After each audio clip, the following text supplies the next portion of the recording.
How to fix credit card declined on Fortnite. Let's get started. If your credit card is being declined while trying to make a purchase on Fortnite, here are some simple steps to resolve the issue.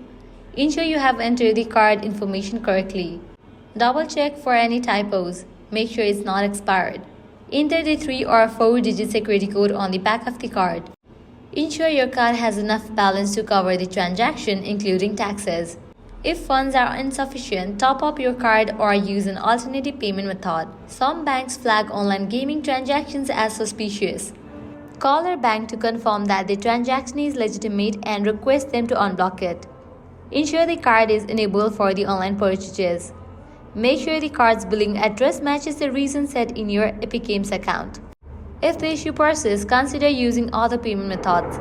PayPal, prepaid or gift card, other payment methods available in your region on Fortnite. If you are using VPN, disable it temporarily. Some payment processors block transactions made through VPNs to prevent fraud.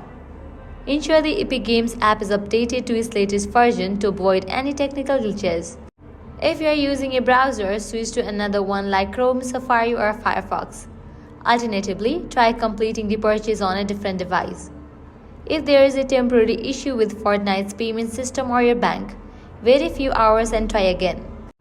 If none of above works, reach out to Epic Games support.